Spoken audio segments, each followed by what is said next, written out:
Okay, so the Kennedy assassination.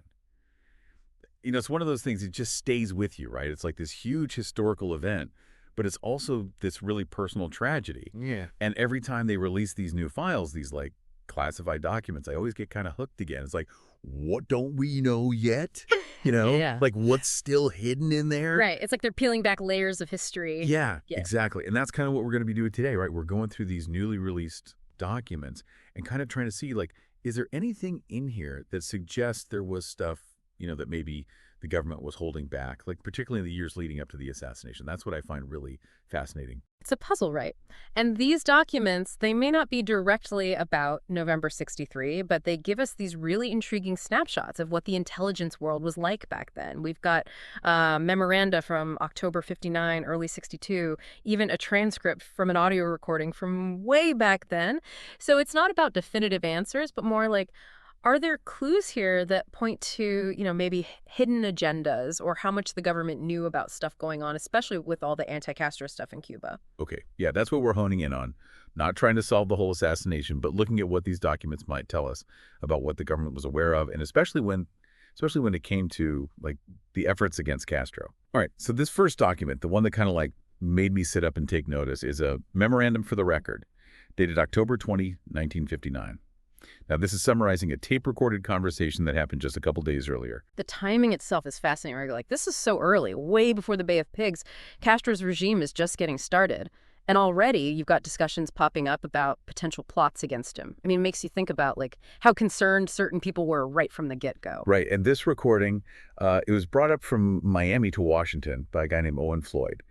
And the conversation itself, it was between William Pawley, who, big name in Cuban affairs, and some unnamed Cuban. And they were talking about what two other Cubans had told Pawley during a meeting with a Colonel King down in Key West. These two guys, they claimed to be part of some wealthy anti-Castro group. And it's not like they were just like random guys off the street. They said they had spoken with Eugenio Martinez, who's identified in the document as Ambidexter 32, and a journalist, Ampaca 1, both of them supposedly inside Cuba. So we could be talking about information coming from sources right in the thick of things. Right. And get this, these unnamed Cubans, they were pretty straight up with Pawley. They had, and I quote, somewhat of an account and spoke, quote, indicatively of a plan to dispose of Fidel Castro. I mean, that's not exactly subtle, is it? It's really something. Like, even at this early stage, the idea of taking Castro out, it's already being discussed, within these anti-regime circles. It raises a big question.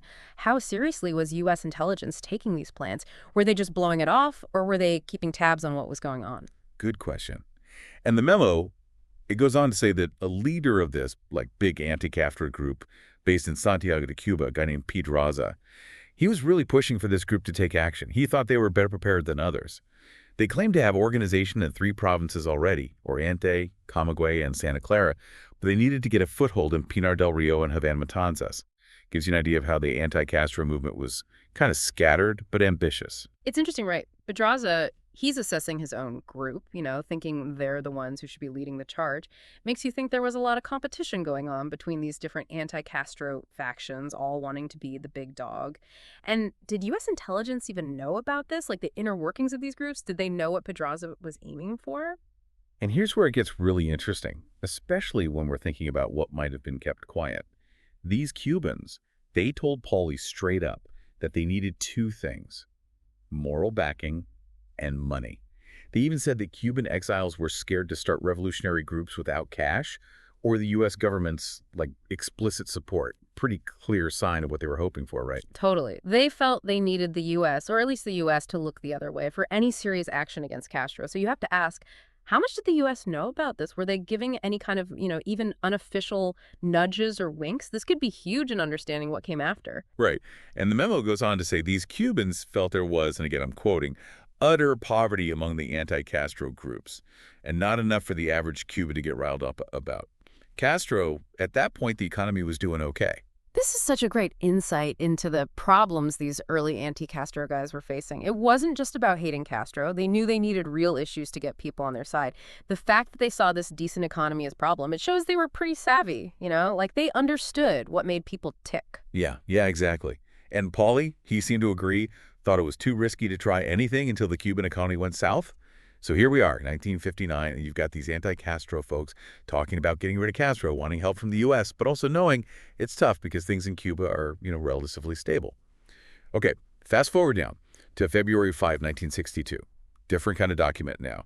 A memorandum about Antonio Rodriguez Echazabal. So this memo, it's to M. de Vonchelle, and it mentions an earlier dispatch. Basically, they're sending along a report on Rodriguez Echazabal. What's crazy is how much personal info they give. It's like a full-on file, you know? Makes you think, why was this guy so important to them? Yeah, right. In fact, they tell us he was born in Cuba in 1913, has a master's degree in agriculture. His religious background, he's religious, but also a Mason. Even his love life, they say he's married to Edith Jones. She's from Haiti, became a U.S. citizen, worked for the Pan American Health Organization. And get this, she was like openly pro-Castro, anti-U.S. Plus, he's got kids from a previous marriage, so, I mean, it's like they did a deep dive into his personal life. Totally. And it's not just gossip, right? In the intelligence world, this kind of info is gold. It helps you figure out what makes someone tick, who they're loyal to, even their weaknesses. The fact that his wife was so vocal about her politics, it definitely raises eyebrows. Was the U.S. government aware of this? Did they try to find out what his own views were? Now, his work history, this is even more interesting. Before Castro, he spent almost 2 decades in Haiti, owned a meat market. Then, when Castro takes over, bam, Rodriguez is running the Cuban embassy in Port-au-Prince.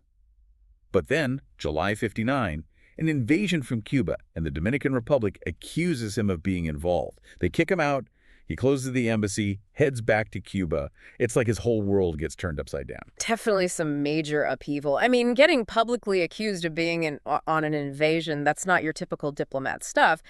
And then there were 2 attempts on his life while he's in Haiti. Talk about a high-pressure job. Makes you think, did the U.S. know about this? What did they make of it all? Yeah. But then he goes on to become the Cuban ambassador to Guatemala in November '59. But wait, there's more.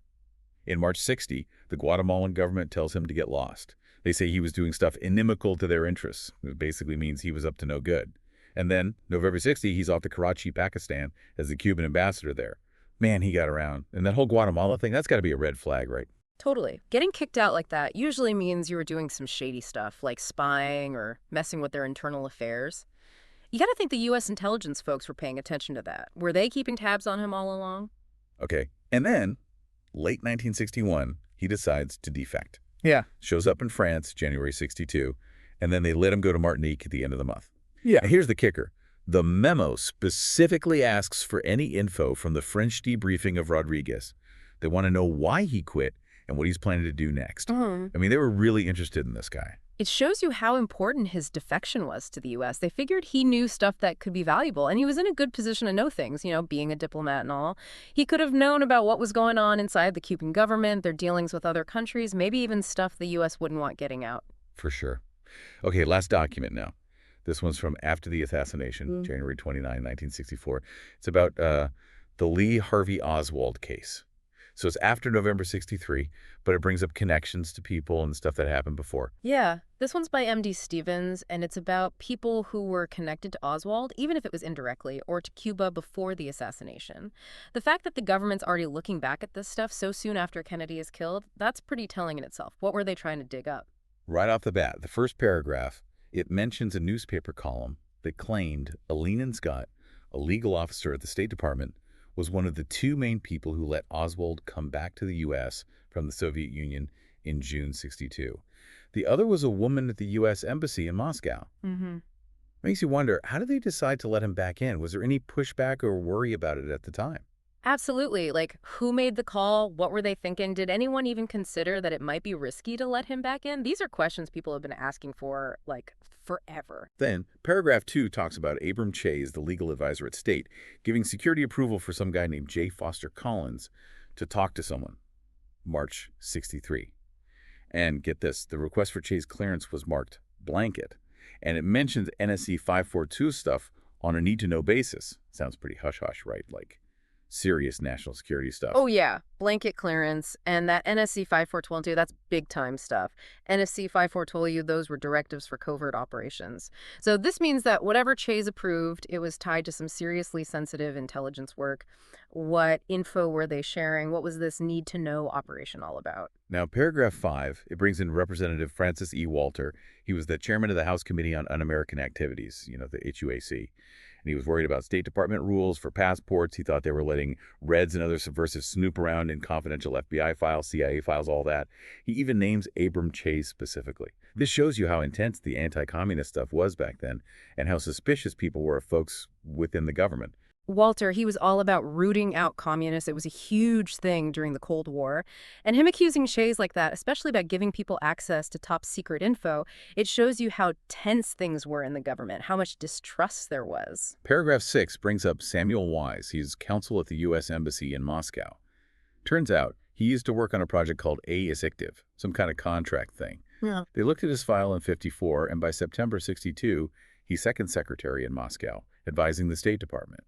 So he's got this past connection to like a potentially shady U.S. operation. Yeah, that active thing is interesting. It's hard to say what it was exactly without more info, but it sounds like it could have been intelligence related or something similar. And then he ends up working at the embassy. It adds another layer to who he was and who he might have been connected to. Paragraph 7 goes deeper into Wise's history. He applied for a job with the CIA in early '53, but they didn't take him. But later, he used that application to get a contract with AE Active in New York City. That contract got canceled in March '58. So it's clear he wanted to be in the intelligence game, even if it didn't quite work out the way he planned. Definitely paints a picture of a guy who was trying to get into the world of intelligence, and he did manage to get a foot in the door, even if it was just through a contract. I bet they looked at that past involvement of his really closely after Kennedy was killed, especially if they thought there was any connection to Oswald. And here's where things get really tangled. Paragraph 8 says Wise was buddies with William Guedelia Munsell, who apparently knew Oswald a little bit back in '59-60. Munsell's landlady in D.C., the only friend of his she knew by name, was Wise. Munsell was studying at Columbia at the time. The paragraph also says that Wise was denied security clearance for the CIA back in '52 because his loyalty was iffy. And then in '54, Munsell was on the radar for something called Project 5LVE, although whoever was interested in him backed off. Lots of connections and potential red flags here.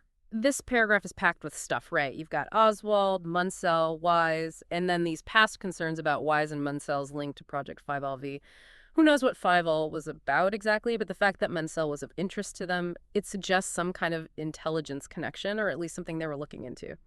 And that whole thing about Wise's questionable loyalty, that's pretty wild considering he later worked for the same department and was friends with someone who knew Oswald. Yeah, exactly. Last bit now, paragraph 9 says Wise went to Scarsdale High School from '51 to '54 with some other guy who supposedly had communist leanings and later hung out with some shady characters, not just Munsell. This kind of broadens the scope, right? Like they were looking into whole networks of people who might have been connected to Oswald. They were leaving no stone unturned. Anyone who had even a remote connection to Oswald, especially if they had anything to do with the government or had any red flags in their past, they were under the microscope. They were desperate to find any possible explanation, any connection they could. Okay, so let's zoom out and look at the big picture. We've got that 1959 conversation about plans to dispose of Castro, with this anti-Castro group seemingly hoping for U.S. support. Then we've got Antonio Rodriguez Echazabal in '62, a guy with a pretty complicated past and shifting loyalties during a really tense time between the U.S. and Cuba. And lastly, that '64 memo that, after the assassination, connects Oswald's return from the Soviet Union to some State Department officials and brings up people with CIA ties and potential security risks. When we think about what the government might have been hiding, these documents definitely make you think, huh? Absolutely. I mean, how much did the U.S. know about those early plots against Castro in '59? Those guys clearly wanted the U.S. to back them up. Was that just a one-off conversation, or was there more to it? Did they get any encouragement? And how does all this early stuff affect how we see what the U.S. did later on against Castro? Right. And then there's Rodriguez Echazabal. They were clearly interested in what he had to say when he defected. Like, they thought he knew some valuable secrets. What did he know? Could it have shed light on what Cuba was doing, or even how the U.S. and Cuba were interacting?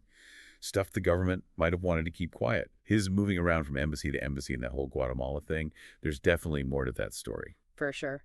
And that '64 memo, looking back at Oswald's connections, it's all about people linked to intelligence of potential security issues. Why did those specific State Department folks help Oswald come back to the U.S.? What was that liaison contact that Chayes approved, the one linked to covert operations? And what about Wise and his past intelligence work and those red flags they had about him? All of this could help us understand what happened around the assassination better. Right. These documents might not give us all the answers, but they give us a peek into a world that was full of secrets. It shows you how focused everyone was on Cuba back then, all the stuff going on against Castro and the investigations and worries within the U.S. government.